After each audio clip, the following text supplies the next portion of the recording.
అందరికీ నమస్కారం. మనం రోజూ చేసే పనుల్లోనే అప్పుడప్పుడు కొన్ని ఊహించని అద్భుతాలు దాగి ఉంటాయి కదా. సరిగ్గా అలాంటి ఓ అసాధారణమైన ఆవిష్కరణ గురించే ఈరోజు మనం తెలుసుకోబోతున్నాం. ఒక మామూలు పనిలో భూమిలోంచి బయటపడిన ఒక అపురూపమైన కళాఖండం కథ ఇది. అసలు ఈ ప్రశ్నే మన కథకి మూలం. ఒకవేళ రోజూ చేసే పనిలో భాగంగా ఏదైనా చారిత్రక సంపద దొరికితే అప్పుడు ఏం జరుగుతుంది, దాని పర్యవసానాలు ఎలా ఉంటాయి? ఈ ఆలోచనే ఈనాటి మన కథకు పునాది అనమాట. సరే, ఇక మన కథలోకి వెళ్ళిపోదాం. ఈ కథ మొదలయ్యేది ఆంధ్రప్రదేశ్లోని పూడివాడ అనే ఓ ప్రశాంతమైన గ్రామంలో. అక్కడంతా మామూలుగానే ఉంది, ఎవరి పనుల్లో వాళ్లున్నారు. కాని ఆ రోజు వాళ్ల ఊరిలో ఒక చరిత్ర సృష్టించబోతోందని వాళ్లకెవ్వరికీ తెలీదు. ఆ గ్రామానికి తూర్పు వైపున పొలాలకు నీళ్లు పెట్టడం కోసం కొందరు కూలీలు ఒక పంటకాలువ తవ్వుతున్నారు. వాళ్లకి అది రోజూ చేసే పనే, కాని ఆ ఒక్క రోజు మాత్రం చాలా ప్రత్యేకం.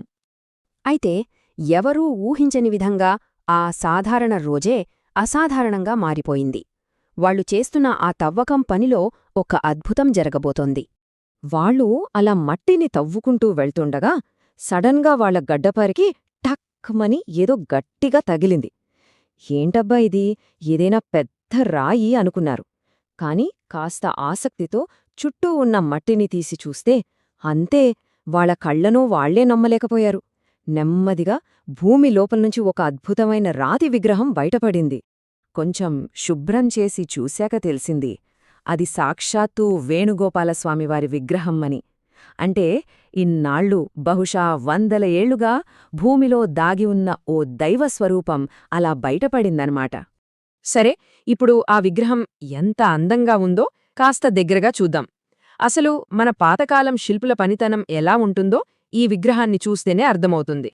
పూర్తిగా నల్ల రాతితో చాలా అంటే చాలా అందంగా చెక్కారు. దాన్ని చూస్తుంటేనే మనసు ఎంతో ప్రశాంతంగా అనిపిస్తుంది. అంత శ్రద్ధగా, అంత గొప్పగా మలిచారు ఆ శిల్పాన్ని. ఇక విగ్రహం ప్రత్యేకతలు చూస్తే చూడండి, స్వామివారి చేతుల్లో వేణువు ఉంది. విగ్రహం చుట్టూతా ఒక ఆర్చ్ లాంటిది ఉంది కదా, దాన్ని మకర తోరణం అంటారు.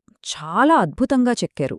ఇక పైన 2 వైపులా శంకు, చక్రాలు, అలాగే కింద 2 వైపులా 2 గోవులు. ప్రతి చిన్న డీటెయిల్ కూడా ఎంత పర్ఫెక్ట్గా చెక్కారో.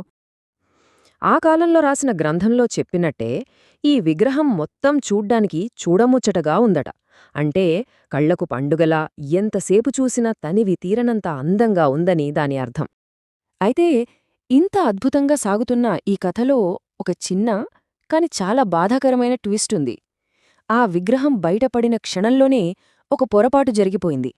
కాని దురదృష్టవశాత్తు అనుకున్నదంతా జరగలేదు. దురదృష్టం కొద్దీ ఆ కాలువ తవ్వుతున్నప్పుడు వాళ్లు వాడిన గడ్డపలుగు పొరపాటున ఆ విగ్రహానికి తగిలింది. ఆ దెబ్బ సరిగ్గా స్వామివారి ముక్కుకు తగిలింది. అంతే, ఆ అందమైన ముక్కు కాస్త విరిగిపోయింది. అద్భుతమైన ఆ కళాఖండానికి ఆ ఒక్క దెబ్బతో ఒక లోపమేర్పడిపోయింది. దాని సంపూర్ణ సౌందర్యం దెబ్బతిన్నది. ఒక గొప్ప ఆవిష్కరణ, కాని ఒక చిన్న లోపంతో. మరి ఇంత అపురూపమైన ఈ వేణుగోపాలస్వామి విగ్రహం కథ అక్కడితోనే ఆగిపోయిందా, లేక దానికి ముందు ముందు ఏదైనా భవిష్యత్తుందా? ఈ ఆలోచింపజేసే ప్రశ్నతోనే ఈరోజు ఈ కథను ముగిద్దాం. ఆలోచించండి.